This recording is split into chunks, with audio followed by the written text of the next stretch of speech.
So guys, I want to talk about AEW Dynamite last night, Maximum Carnage. And I do want to say that this was a very, very strong show. And there's a lot of things that I really liked about this episode. There's a lot of things that they did right. And I know I was kind of breaking balls on Facebook and online because I want Hobbs to win. And I still think that would have been a strong choice. That would have made the show memorable. This would have made a show that would have shocked the world and drawn a lot of really great attention. But that did not happen. So ultimately, my hope is that this is like chapter 1 for Hobbs. And they actually do something with it. Because, this could also be the show that's remembered as Hobbs becoming like a second Wardlow where he goes into obscurity, and that's that really. Honestly, this show has to be a chapter 1 for Hobbs, and then that's going to lead to bigger and better, so that's kind of what I hope for this. But also too, that I do think that the Death Rider faction, they either need to pivot and take the title off of Jon Moxley, end it because it's not working, or the next thing that they have to do is that they actually just have to improve it in a lot of ways. And I'm actually going to do a video of at least 10 ways that the Death Rider faction can go bigger and better. So I'm going to go through the card and talk about the things that I liked and didn't like and give you a scorecard. So it opens with a video package of the matches that are announced for tonight. And I actually really appreciate that. Just like in Collision, where you see the wrestlers that are going to have matches, actually talk about the matches, fire up the crowd, really, because that does build a hype, really. And then some people just, some people are casual watchers of AEW. So sometimes you don't have the people watching every single week. Sometimes you do have people watching every single week. So it's always good to give context. It's always good to say, okay, this is what we're looking forward to. These are why these people are wrestling. And I appreciate that, because if you just have match after match, really, it doesn't flow that well, really. Or you open the show with a match. You need to kind of give a context. You need to kind of give a hype. You need to kind of explain to casual viewers, these are why these two people are wrestling. Because sometimes it just reiterates that they care more about a story and emotions leading into a match, really. And that's what AEW needs to do. It makes your stars feel like stars. To show that they're driven and they have motivation for fighting tonight. So I really appreciate that. One thing that I will add is that, yes, they did a hot promo with Hobbs, but I really wish they kind of did something where they had, not just a video package of Hobbs. They've had Hobbs talk again backstage. They had Moxley talk again backstage. And then they had their match, just so you kind of knew that for the main event, you're slowly seeing like a slow simmer, something getting spiced up, really. So I really appreciate the opening with that. You start with Brian Cage versus Kenny Omega. So I don't like Kenny Omega's new music. It sounds like some crappy anime music or some crappy Final Fantasy type of music. This was a great choice for an opener match, because people who want to see Kenny Omega, you need to have a match that draws in people. So Omega is a name that people do recognize. So that's good. Kenny Omega does rapid punches and knife-edge chops to Brian Cage. Brian Cage doesn't sell until he's receiving a lot of the running knee strikes. Brian Cage picks up Kenny and does a bunch of, lifting weights types of movements.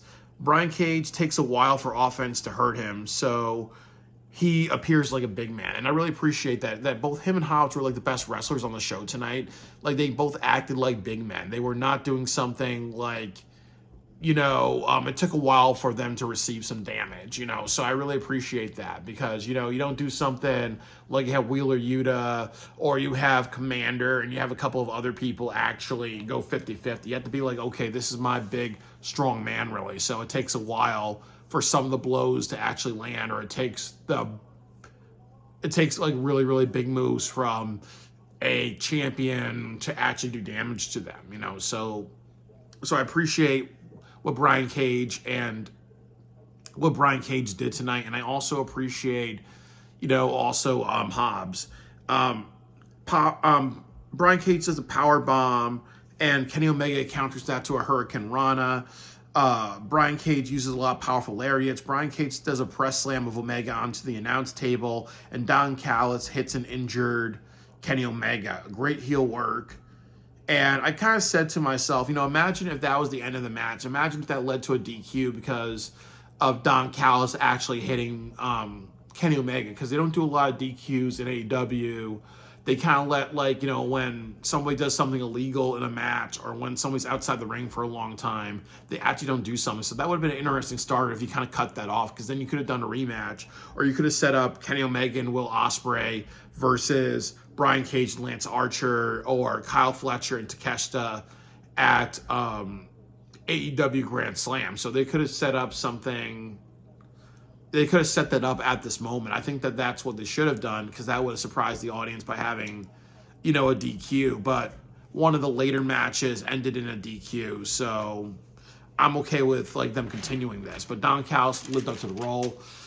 They do a sequence of moves on the rampway.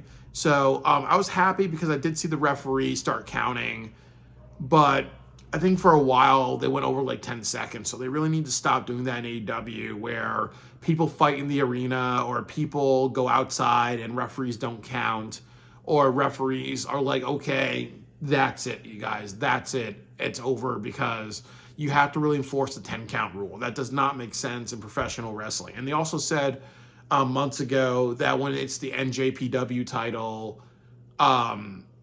you can go 20 seconds, but most people don't know that. Or the Ring of Honor title, you can go 20 seconds outside the ring. Most people don't know that.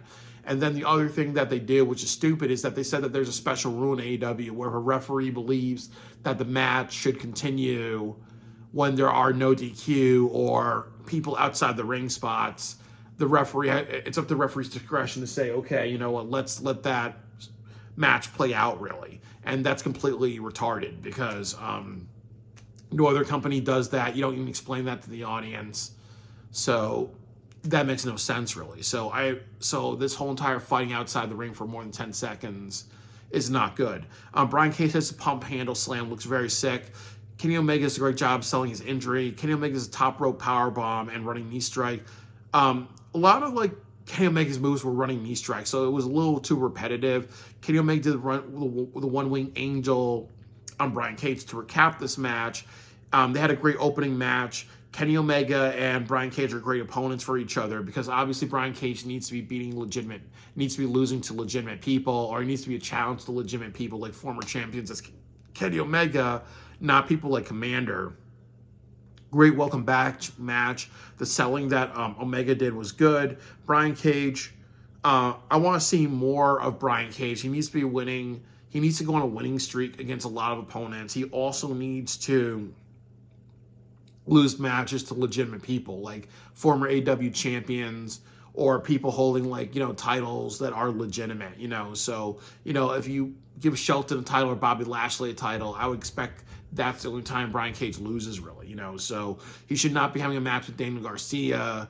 There should be people that he should be avoiding, like Commander and other things like that. So keep booking Brian Cage strong. Keep having him have matches with former champions and other things like that, because you got to make sure that you don't go backwards with Brian Cage. So when I give my rating, it was a 3 out of 5 match.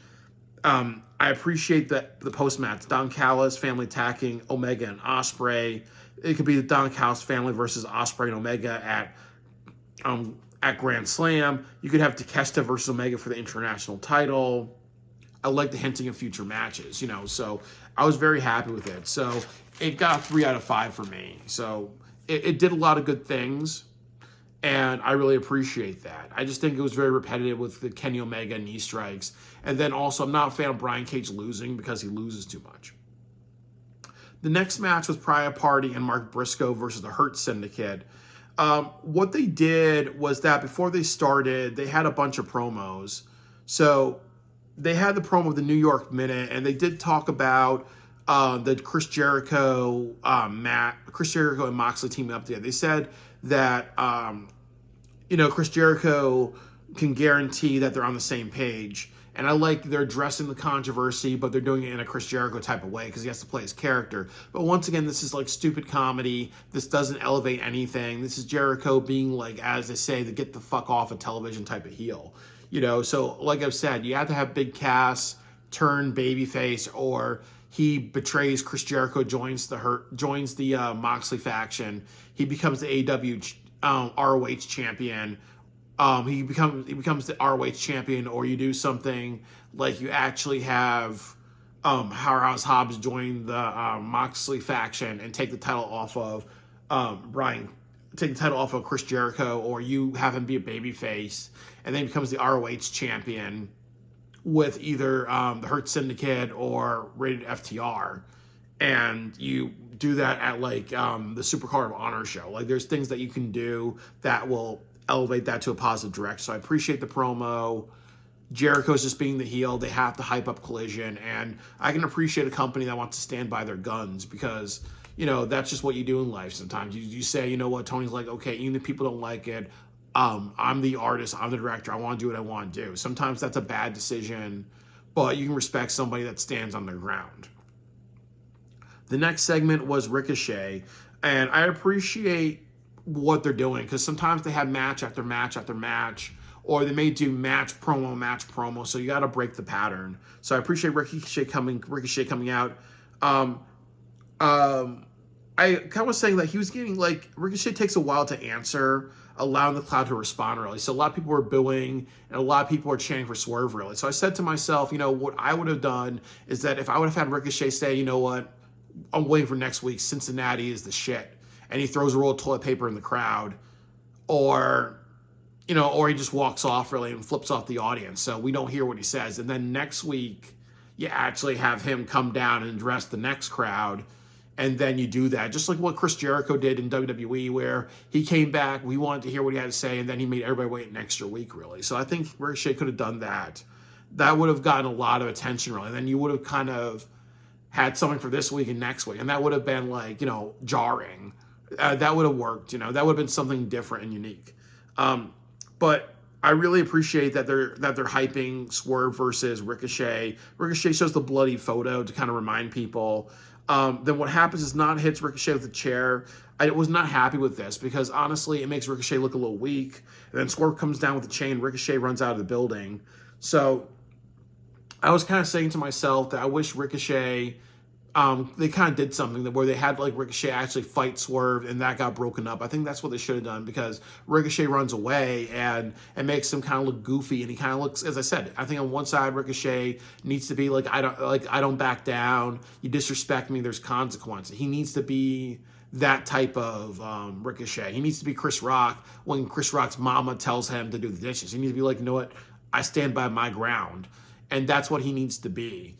But him running away, or him, like, you know, getting easily attacked by Nana, or possibly losing the Swerve, all those things are going to hurt him. So really, AEW needs, that's their goal with Ricochet. They need to develop a character with him, and his character needs to be, you know what, I respond to people who disrespect me, and he needs to kind of get out of, like, maybe like smiling or acting bubbly, you know, or acting giddy. He needs to kind of get over that, and he's doing that, but he needs to kind of be booked strongly. He cannot, if he loses a lot, really, then he kind of comes off like the Dark Order or Brian Cage, a Will Ospreay version of Brian Cage, or the Dark Order, like that heel that will always lose, you know. So he needs to beat Swerve Strickland. That's going to help him a lot, but I'm very, very worried that they may not do that. I was also happy, I felt 50-50 about this, but Swerve and Ricochet are announced for Atlanta, Georgia. If I wanted to make money, if I wanted to make some money, I would have had that for Grand Slam. Or you do something like you have Swerve versus Ricochet at Atlanta, Georgia. They have a regular match. You have Ricochet win, and then you beat the shit out of Swerve. Then you say, okay, at Grand Slam, we're going to have a hardcore match between Ricochet and Swerve. Something new, something different for both shows. That's what they should be doing. And I would have Ricochet actually beat Swerve twice, really, because honestly, that's not going to hurt Swerve that much, but it's going to hurt Ricochet more to lose. And then what you can do is have the Hurt Syndicate come out, and then it's like, you know, they are saying, okay, well, you have what it takes, Ricochet, and eventually they're going to, like, you know, sell Swerve into slavery, which means that they're going to have, like, maybe Swerve versus Lashley one more time at maybe like Revolution, and then what you do after that is then officially he's in the Hurt Syndicate whether he likes it or not, really. You know, that could be the story you tell with Swerve, and then you have like this faction. And I wouldn't mind the Hurt Syndicate taking over AEW, because you have MVP, who's a really great mic piece, versus Moxley, who's not a great mic piece. So I had no problem with that happening, and I just hope with this Swerve versus Ricochet thing, that they make Ricochet look strong. He has this very sensitive character. His character can go all the way down or can go all the way up. The next thing that I will want to say, I'm seeing how much time I have left. I have like 30 minutes. The next thing that I want to say is Hurt Syndicate versus Private Party Mark Briscoe. I felt this was the worst match of the night, really. Mark Briscoe and MVP, they exchange offense. I was not a fan of MVP tonight. He was moving like an old man. He was very, very slow paced. Mark Briscoe was slow paced. When I think of Mark Briscoe, I think of a guy setting up a chair and flipping out of the ring. Like, honestly, everybody needs to increase their tempo. They need to take that shot of Red Bull. I feel like they're moving way too slow. Shelton throws Briscoe into a barricade and onto the floor. So Shelton kind of understood that certain parts to just kind of add energy, because but the crowd was really dead. They really needed to kind of go quicker. Like I was saying, that Private Party needs to watch some Motor City Machine Gun videos, and we'll see how they operate. They're kind of more quicker, more high octane. They need to be more like a high flyer. We're just we taking our Red Bull. We're going a little bit quicker and better. Our shots have some Red Bull in it. That's what they should have really done. But it really felt that through this match they were moving way too slowly. And I was also saying to myself, what if you had Mark Briscoe do the chair fly spot, or what if you saw way more double team moves by Private Party? You add a lot more energy into this. Zay's coming in now, and they're doing double teams with Shelton, Bobby Lashley. That looks good, because obviously they're a tag team, and obviously it looks good when we do like double team moves on people like Lashley and other things where you say, like, oh, we had to put extra energy in taking it out. Private Party gets a lot of chance from the audience. Shelton does a release German suplex. Bobby Lashley does a spear. Shelton gets the pinfall. 2 out of 5 for me. It's great to have MVP involved. There is a story with the Hurt Syndicate wanting the tag team titles, and this match adds a seed of doubt to Private Party. Hurt Syndicates need to have a higher tempo. They can even do squash matches, but they need to kind of move way quicker, way faster. Private Party and Shelton, they're known as like these high flyer types of wrestlers, are moving quick, so they need to kind of be moving quickly. I know I'm being repetitive. Shelton and Bobby also have high impact moves, so they kind of need to just, like I said, be like a Goldberg delivering the spear. Or like Samoa Joe, where Samoa Joe knows how to move a little bit quicker. They're moving a little too slow, really, so they need to kind of increase their speed. Private Party, like I said, should study the Mercy Machine Gun, should study the Young Bucks, should study a lot of teams where they actually have some speed to them, really, or they do a lot more double team moves on bigger opponents. So there's a lot that they could have done in this match with There's a lot of things they could have done to improve that in this match. So 2 out of 5 stars. You have the Jeff Jarrett and Moxley, and the MJF promo. And what I would say is that I appreciate MJF being here and not in Hollywood, because he's been doing a lot of like backstage video segments. And one of the reasons why I felt that the Adam Cole segment and the Adam Cole storyline went on for so long was because he's filming Happy Gilmore. So I appreciate you're paying MJF a lot of money. His ass needs to be in Cincinnati. Jeff Jarrett, last thing you see before a professional wrestling company dies. I love that savage burn. Want to drink, makes fun of his alcoholism. MJF talks about sloppy second, being the sloppy seconds of Kurt Angle. Jeff Jarrett mentioned the Owen Hart Cup and how that awakened his passion, desire. And what motivates him is the fans believing him. So I kind of like that where he's mentioning the Owen Hart Cup, because obviously it says, okay, well, the tournament is a good thing for wrestlers. You mentioned why tournaments do matter in AEW, like the Owen Hart Cup. Jeff Jarrett says that MJF's mother is a call girl. His father's an ambulance chaser. Max married a Canadian wife, or has a Canadian girlfriend who is like a prostitute. Says his girlfriend does 60 minutes with 10 wrestlers, that Max is lazy and entitled prick, and you're scared of becoming a one-hit wonder. So I appreciate both of them having a lot of intensity. I appreciate both of them hitting below the belt, really. So, it's going to be a good match, really. So I look forward to what they're going to do with each other. I think that's going to lead to something good. And I would also say that I like what MJF was saying, you're more of a leech.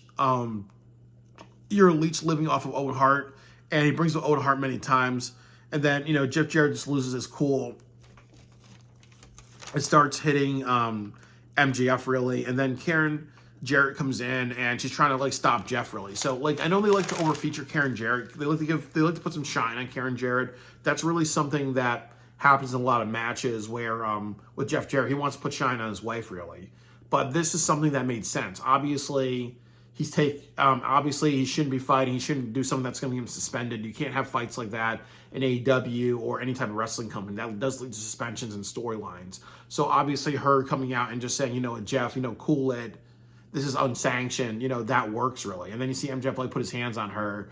That all works, really. So that all works. I can't wait to see what they do. Then you do a segment with Dustin Rhodes, really. So you can kind of see, like, maybe Dustin get ambushed by MJF, really. Then it could lead to Dustin versus MJF versus Sammy, or MJF versus the Von Erichs. That could lead to a bunch of stuff. And then you can even have Dustin versus MJF and Ring of Honor. You can even do that as a match, really, if you want to make that Ring of Honor pay-per-view buy go up or something like that. So there's a lot of tie-ins that you can do. Christian Cage versus Hook. I did not like this match. I think this was the worst match of the night. But I appreciate the aftermath. They were fighting outside the ring, and there wasn't a 10 count. So once again, this is the problem with AEW. Stop doing that bullshit. That's not what you do in professional wrestling match. People wrestle outside the ring for more than 10 seconds. And then referees don't call it or don't allow or don't stop people from doing that.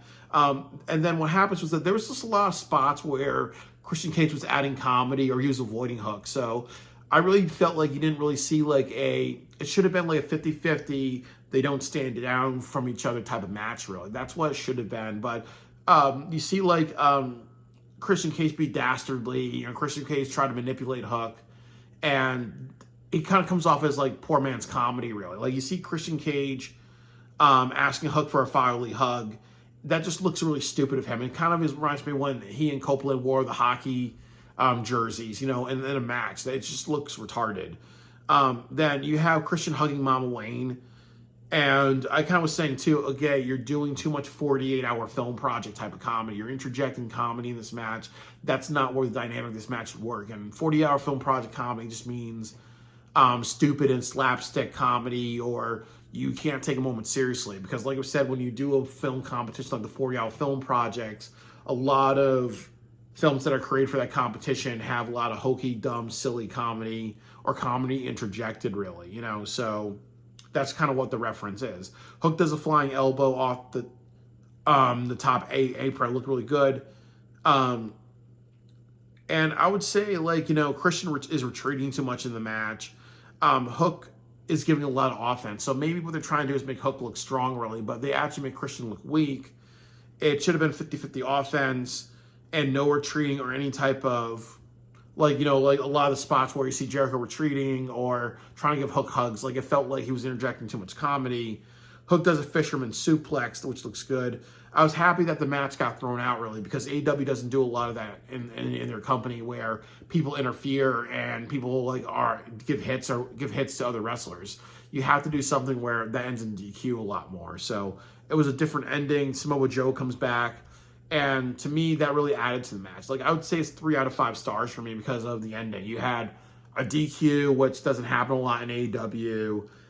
You also had something where you were teasing Taz getting in the ring, but you didn't do that because it doesn't look good when a 50 or 60-year-old man is putting a move on a younger guy who's also semi-retired, really. That's just not a good look. And then also you have Joe come back, and I want to see what Joe can do with this company, really. I think, Joe versus Christian Cage, or Joe versus Killswitch when he comes back, or Joe versus, if you turn him heel, then Joe versus Hook, or Joe versus Kip Sabian.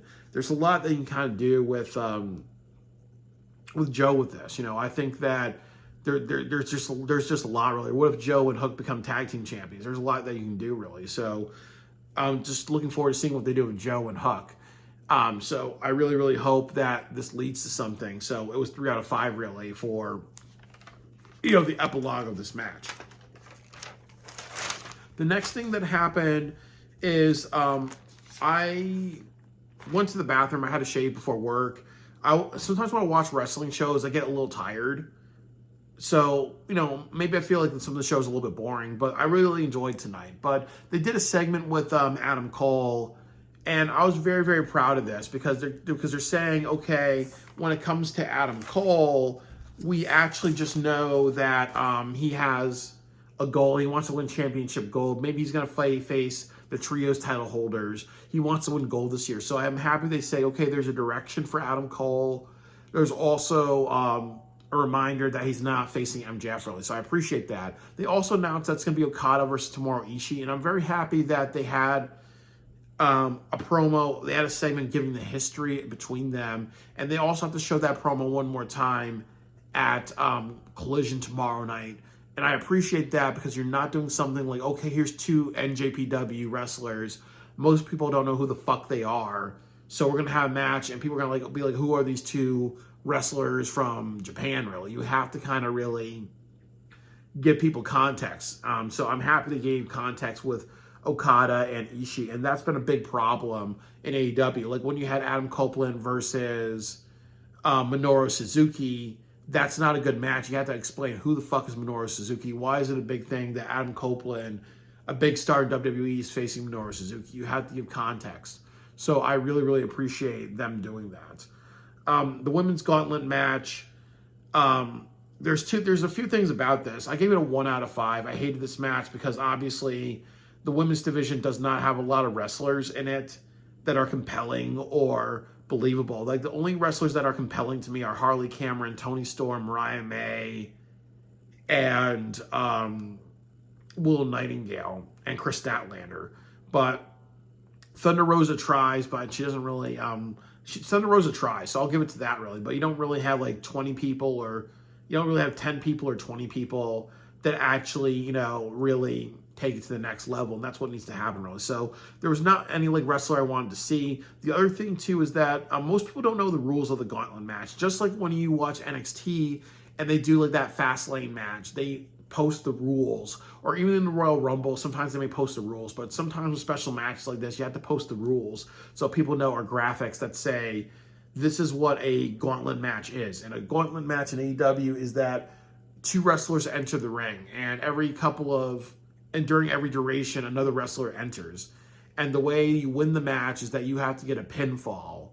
And once you get a pinfall, the match automatically ends. It doesn't matter how many people are backstage, and it doesn't matter if there's 3 people, 6 people in the ring. And then you also have to mention that, is this a no disqualification rule? So you can incorporate weapons, you can incorporate fighting in the crowd and other things like that. You have to give reminders and explain the stipulation a lot more to people, because that way, people understand what's going on really.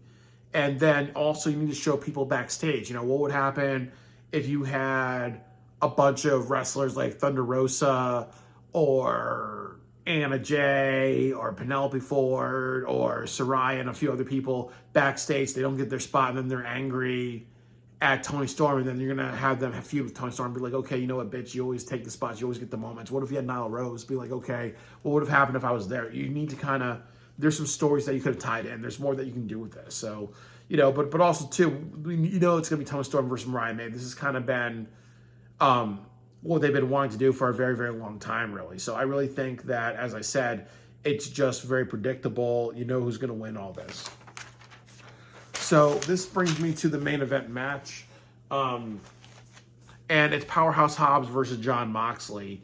And I'm going to say this, and I've said this many, many times, that to reiterate, I was not happy that Hobbs lost the match, but I knew if I was going to bet money in Vegas, I would have bet my entire paycheck, $2,500 bitches, on Moxley winning, because that's how they book things in AEW. I may have put $500 on Hobbs because sometimes you got to bet on an impossible odd, really, because that way you make a bunch of money, really. But if I was a betting man, I would have put my entire paycheck, my $2,500 on Jon Moxley. That would have been a smart bet, because that's how they do things. I knew Mox was going to win this, but like I said, this has to be chapter 1 for Powerhouse Hobbs. If they have him go into obscurity for the next couple of months, fuck Tony Khan and fuck AEW, because there's a lot of things you get out of Hobbs, and he had a great match tonight. And as a chapter 1, this is good. But if they don't continue on, then fuck AEW, because there's a lot of things that Hobbs can do. Hobbs, just go to WWE if they don't do anything with you, or if you're in obscurity, if they treat you like Wardlow. So let's talk about the match. Hobbs gives a suplex and hard-hitting moves and lariats. Hobbs does a bunch of no-selling to knife-edge chops and a clothesline. Moxley does a second rope dive, Toy Supacita. They're fighting in the crowd. Once again, this is not good, because like I've said many times, stop fucking fighting in the crowd. Stop fucking going to more than 10 seconds in the arena. I know it's to make the crowd wild and excited because you have some melee in the arena or a fight in the crowds, but it has to follow the 10-second rule. If you don't do that, then it just means that any match in AEW can break the rules, and you cannot do that. Like that whole thing with Will Ospreay and MJF, hell of a match, but it should have been a false count anywhere if they were actually going to do shit in the arena. You don't do something like people go outside for a few minutes or more than 10 seconds. It's bad, lazy booking. It's not following the rules. It's not following the traditional rules. Stop that motherfucking bullshit. Hobbs understands that he's a big man wrestler. Moxley, to me, doesn't understand his role. I felt like, in this match, I really felt like Moxley didn't know how to wrestle or what his character should have been. He kind of should have been 50-50 with Hobbs. He should have kind of been that wrestler that either cheated or say it's going to be no DQ. And he should have been all bloodied and all messed up. And Hobbs should have been all bloody and all messed up. And Moxley should have been that person that's like, you know what? You took me to the limit, but you didn't get the job done. And that's why I'm the champion. So Moxley, to me, I didn't really see that he understood what his character should have been tonight in this match. But the interference by everybody, that made sense because that's what they do. But also, he wasn't as bad as Christian. I feel like Christian took a step backwards by interjecting too much comedy. But I really think with Moxley, he didn't know the character that he should have been. And I just think the being unstoppable or saying, you know what, we're going to bleed buckets, so it's going to be blood, sweat, and tears type of thing. That's what he needs to do. Powerhouse Hobbs pulls a Mike Tyson by biting off the earring of John Moxley, biting his ear. I think they said he bit off his earring.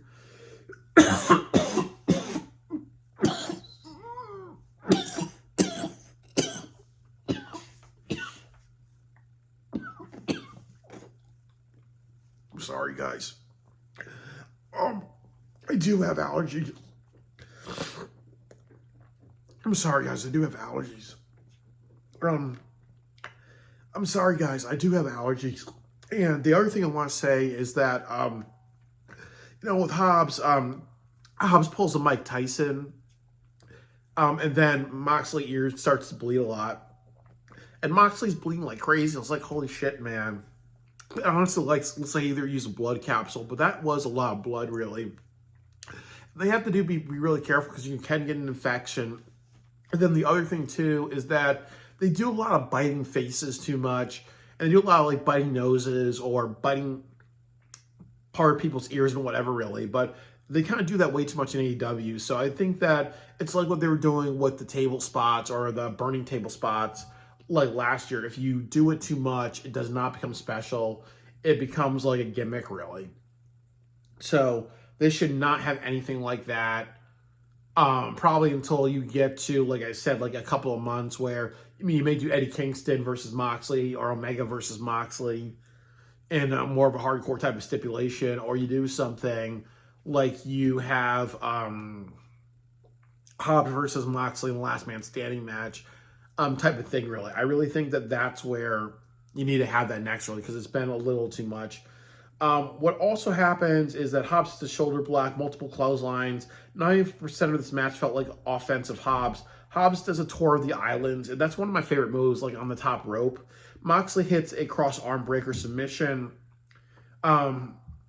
There was a running psycho knee hit by Yuta onto Hobbs. Shafir hits Hobbs with a briefcase. I was saying to myself, what would happen if Hobbs gets mad at Marina Shafir? He throws the briefcase, he picks her up, and then he just power bombs her through a table. Like, you fuck around and find out. I think that would have helped the match a lot more, because then it would have just added some impact. Moxley hits a paradigm shift, and then he does something called a bulldog choke, and that was really bad because most people don't know what the bulldog choke is. He doesn't use it that much. I really think that he should have done like the yes lock or the label lock to make fun of Bryan Danielson.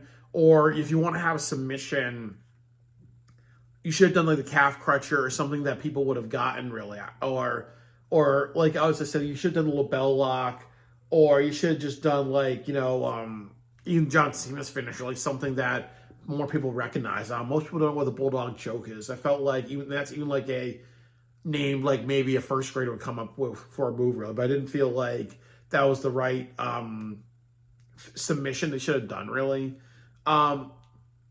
So I'm gonna say this, that I really feel like Moxley winning this match, it came out of nowhere. I feel like, as I said, this match is a chapter 1 for Powerhouse Hobbs, and I don't feel the match hurt him at all, really, because I really, really think that, in my opinion, the match did not hurt him, because if you want to set up, the road of him becoming champion, the road of him teaming with Team FTR, or like my other suggestions about like him joining the Moxley faction and going after Chris Jericho's Ring of Honor title and making a Ring of Honor chapter, or doing something where, Hobbs becomes the AEW champion in a couple of months. If this is chapter 1 for Hobbs, this is not too much of a bad chapter, in my opinion. If he becomes like Wardlow, where he goes to obscurity, then he needs to sign with NXT or WWE, because then they don't know how to use him. Or he needs to sign with TNA, and he needs to say, you know what, motherfuckers, have me on this roster and have me be in the championship picture. But he really, really needs to say, if they don't utilize him well, Tony Khan could take the contract and shove straight up his ass, because Hobbs really needs to matter. And he is a big man wrestler that stands out so much in AEW. It is the time to actually treat Hobbs to utilize Hobbs appropriately, and I really hope AEW does that.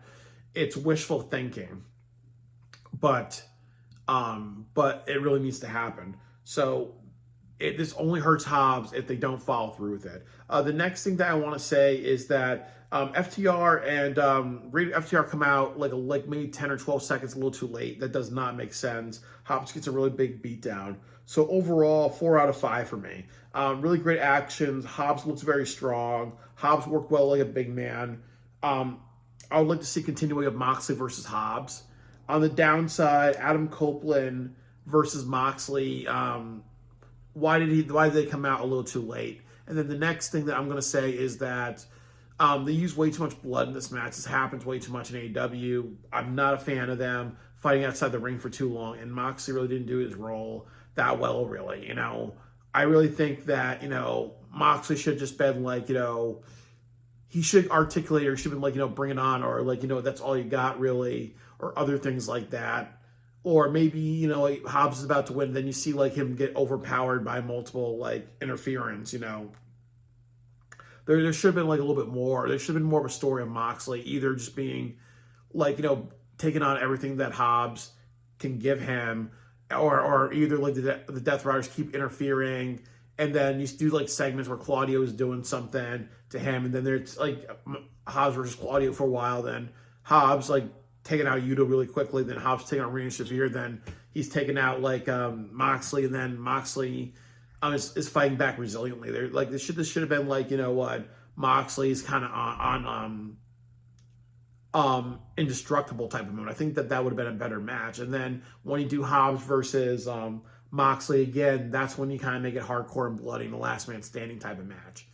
And then, as I said, I think like Moxley really didn't know the character he wanted to do for this match. I think some people say that he likes to do what he wants to do. Like in World's End, he cuts the back of his neck, really. He cuts the back of his head.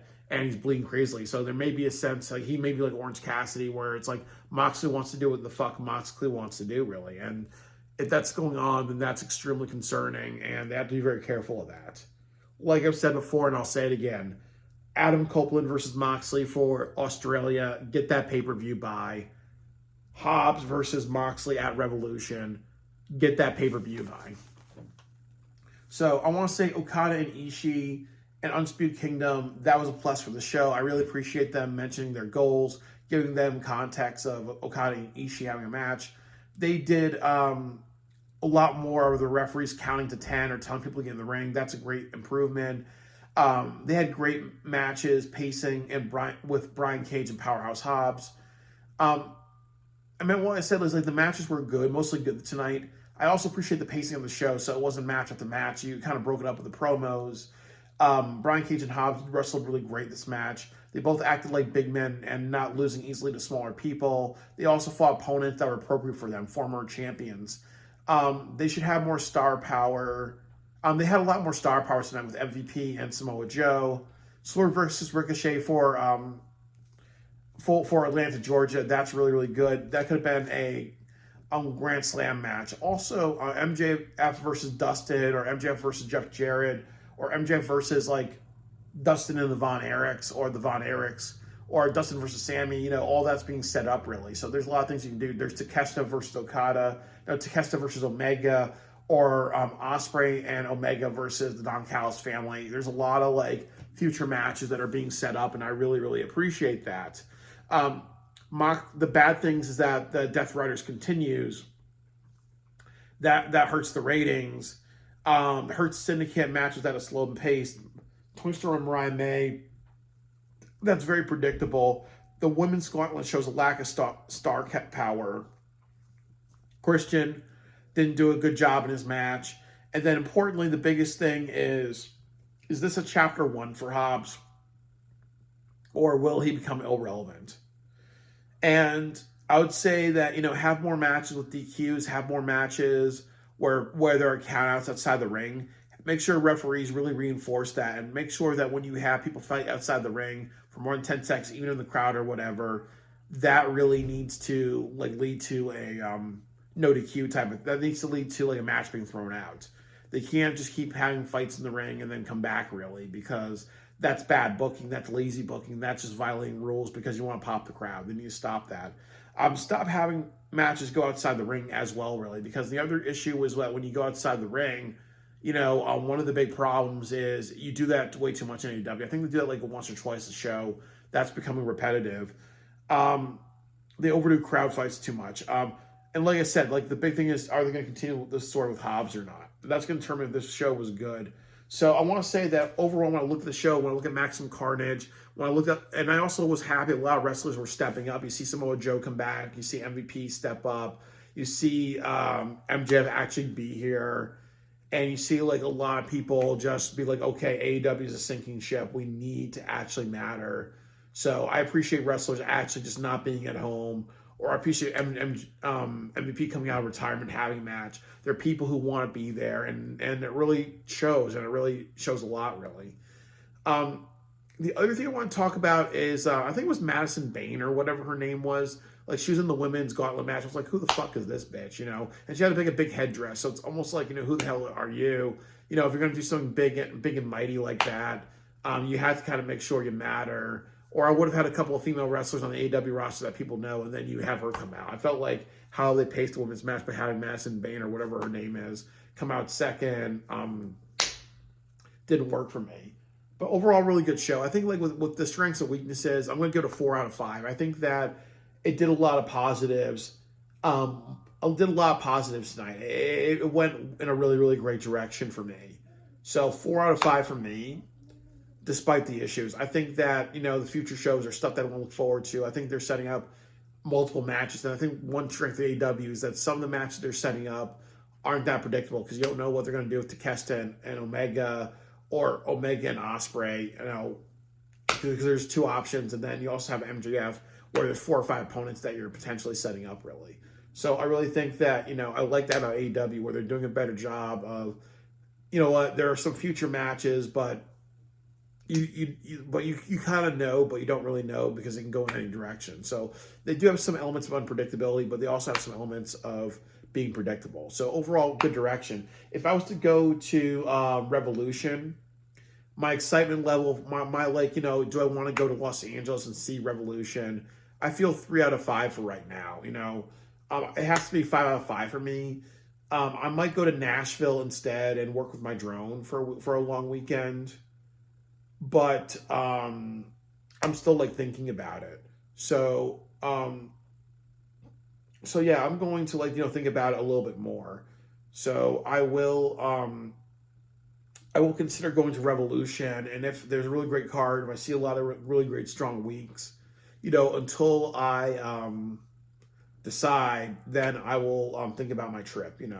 So where I'm going to go, either to Nashville or to AEW Revolution. So that's all I gotta say. And overall, really great show. And we'll see what happens.